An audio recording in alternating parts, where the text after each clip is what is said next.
بسم اللہ الرحمن الرحیم۔ السلام علیکم۔ سیرت النبوی صلی اللہ علیہ وآلہ وسلم کی سیریز چل رہی ہے۔ پچھلی ویڈیو میں ہم نے آپ کو بتایا کہ حضرت جبرائیل علیہ السلام نے اللہ تعالیٰ کا حکم آپ تک پہنچایا اور آپ کو حکم دیا کہ آپ اعلانیہ اللہ تعالیٰ کے کلام کی تبلیغ کریں۔ تو حضور صلی اللہ علیہ وآلہ وسلم کو یہ بھی حکم دیا کہ وہ سب سے پہلے اپنے عزیز و اقارب کو اللہ کے دین کا پیغام سنائیں۔ حضور صلی اللہ علیہ وآلہ وسلم نے اپنے تمام خاندان والوں کو جب اکٹھا کیا تو ابو لہب اور باقی قریش کے لوگ آپ پر غصہ ہو گئے اور اس کے بعد ابو طالب کے پاس پیش ہوئے اور ابو طالب سے آپ کی شکایت کی۔ ابو طالب نے ہمیشہ حضور صلی اللہ علیہ وآلہ وسلم کا ساتھ دیا اور ابو طالب نے حضور صلی اللہ علیہ وآلہ وسلم سے کہا، اے میرے بھتیجے، جاؤ، جو دل چاہے کہو، اللہ کی قسم میں تمہیں کسی حال میں بھی نہیں چھوڑوں گا۔ جب قریش کو یہ اندازہ ہو گیا کہ ابو طالب آپ کا ساتھ چھوڑنے کو تیار نہیں ہے تو وہ عمار بن ولید کو ساتھ لے کر ابو طالب کے پاس آئے اور ابو طالب سے کہا کہ یہ عمارہ بن ولید ہیں، قریش کا سب سے بہادر اور خوبصورت نوجوان ہے، تم اسے لے کر اپنا بیٹا بنا لو اور اس کے بدلے میں اپنے بھتیجے کو ہمارے حوالے کر دو، اس لیے کہ وہ تمہارے اور تمہارے باپ دادا کے دین کے خلاف جا رہا ہے۔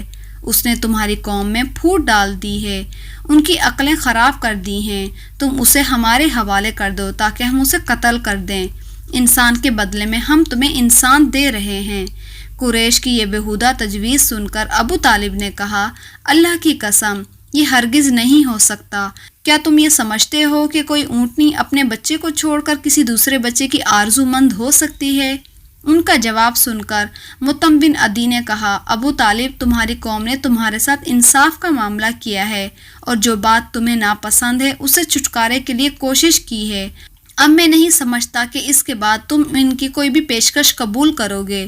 جواب میں ابو طالب بولے، اللہ کی قسم، انہوں نے میرے ساتھ انصاف نہیں کیا، بلکہ تم سب نے مل کر مجھے رسوا کرنے اور میرے خلاف گٹھ جوڑ کرنے کی کوشش کی ہے، اس لیے جو تمہارے دل میں آئے کر لو۔ بعد میں یہ شخص یعنی کہ عمارہ بن ولید حبشہ میں کفر کی حالت میں مرا، اس پر جادو کرا دیا گیا تھا۔ اس کے بعد یہ وحشت زدہ ہو کر جنگلوں میں اور گھاٹیوں میں مارا پھرا کرتا تھا۔ اسی طرح دوسرا شخص مطعم بن عدی بھی کفر کی حالت میں مرا۔ غرض جب ابو طالب نے قریش کی پیشکش ٹھکرا دی تو معاملہ حد درجہ سنگین ہو گیا۔ دوسری طرف ابو طالب نے قریش کے خطرناک ارادوں کو بھی بھانپ لیا تھا۔ انہوں نے بنی ہاشم عبد المطلب کو بلایا، ان سے درخواست کی کہ سب مل کر آپ صلی اللہ علیہ وآلہ وسلم کی حفاظت کریں، آپ کا بچاؤ کریں۔ ان کی بات سن کر سوائے ابو لہب کے سب تیار ہو گئے۔ ابو لہب نے ان کا ساتھ نہ دیا، یہ بدبخت سختی کرنے اور آپ کے خلاف آواز اٹھانے سے باز نہیں آتا تھا۔ اسی طرح جو لوگ آپ پر ایمان لے آئے ان کی مخالفت میں بھی ابو لہب سب سے پیش ہوتا تھا۔ آپ کو اور آپ کے ساتھیوں کو تکلیف پہنچانے میں بھی یہ قریش سے بڑھ چڑھ کر حصہ لیتا تھا۔ آپ کو تکلیف پہنچانے کے سلسلے میں حضرت عباس یہ واقعہ بیان کرتے ہیں اور وہ فرماتے ہیں کہ ایک روز میں مسجد حرم میں تھا، ابو جہل وہاں پر آیا اور بولا، میں خدا کی قسم کھا کر کہتا ہوں، اگر میں محمد کو سجدہ کرتے ہوئے دیکھ لوں تو میں ان کی گردن مار دوں۔ حضرت عباس فرماتے ہیں کہ یہ سن کر میں فوراً نبی پاک کی طرف گیا اور آپ کو بتایا کہ ابو جہل کیا کہہ رہا ہے۔ نبی پاک صلی اللہ علیہ وآلہ وسلم یہ سن کر غصے کی حالت میں باہر نکلے اور تیز چلتے مسجد حرم میں داخل ہو گئے، یہاں تک کہ گزرتے وقت آپ کو دیوار کی رگڑ لگ گئی۔ اس وقت آپ سورہ الگ کی آیت 1 اور 2 پڑھ رہے تھے۔ اے پیغمبر، آپ اپنے رب کا نام لے کر قرآن پڑھا کیجئے، اور جس نے مخلوق کو پیدا کیا اور جس نے انہیں خون کے لوتھڑے سے پیدا کیا۔ تلاوت کرتے ہوئے آپ اس سورت کی آیت نمبر 6 تک پہنچے۔ سچ مچ بے شک کافر آدمی حد سے نکل جاتا ہے، یہاں تک کہ آپ نے سورت کا آخری حصہ پڑھا، یہاں سجدے کی آیت آئی، اس کے ساتھ ہی آپ سجدے میں گر گئے۔ اسی وقت کسی نے ابو جہل سے کہا، ابو الحکم، یہ محمد صلی اللہ علیہ وآلہ وسلم سجدے میں پڑے ہیں۔ یہ سنتے ہی ابو جہل فوراً آپ کی طرف بڑھا، آپ کے نزدیک پہنچا، لیکن پھر اچانک واپس آ گیا۔ لوگوں نے حیران ہو کر پوچھا، ابو الحکم کیا ہوا؟ جواب میں اس نے اور زیادہ حیران ہو کر کہا، جو میں دیکھ رہا ہوں کیا تمہیں وہ نظر نہیں آ رہا؟ اس کی بات سن کر لوگ حیران ہو گئے اور بولے، تمہیں کیا نظر آ رہا ہے؟ اس پر ابو جہل نے کہا کہ مجھے اپنے اور ان کے درمیان آگ کی ایک خندق نظر آ رہی ہے۔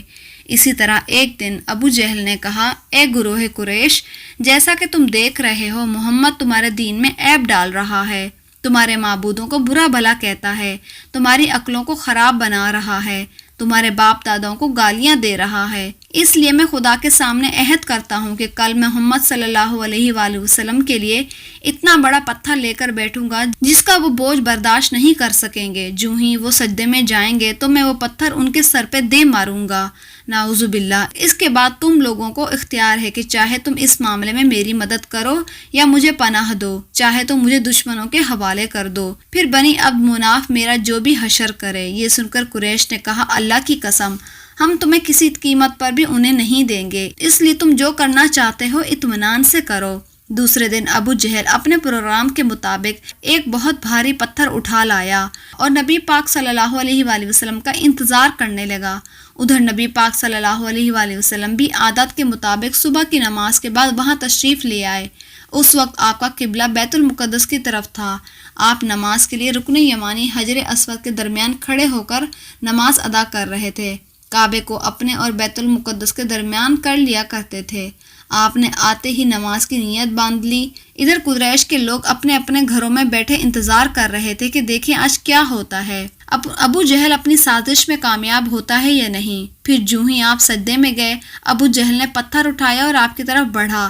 جیسے ہی وہ آپ کے نزدیک ہوا، ایک دم اس پر لرزہ طاری ہو گیا، چہرے کا رنگ اڑ گیا، گھبراہٹ کے عالم میں وہاں سے پیچھے ہٹ آیا، اور ادھر پتھر پر اس کے ہاتھ اس طرح جم گئے کہ اس نے چاہا کہ ہاتھ ہٹا لے لیکن وہ ہاتھ ہٹا نہ سکا۔ قریش کے لوگ فوراً اس کے ارد گرد جمع ہو گئے اور بولے، ابو الحکم کیا ہوا ہے؟ اس نے جواب دیا، میں نے رات کو تم سے جو کہا تھا کہ اس کو پورا کرنے کے لیے میں محمد کی طرف بڑھوں گا، مگر جیسے ہی میں ان کے قریب پہنچا، ایک جوان اونٹ میرے راستے میں آ گیا۔ میں نے اس جیسا زبردست اونٹ آج تک نہیں دیکھا تھا۔ وہ ایک دم میری طرف بڑھا جیسا کہ مجھے کھا لے گا۔ جب اس واقعے کا ذکر حضور صلی اللہ علیہ وآلہ وسلم سے کیا گیا تو آپ نے فرمایا کہ وہ جبریل امین تھے، اگر وہ میرے نزدیک آتا تو وہ ضرور اسے پکڑ لیتے۔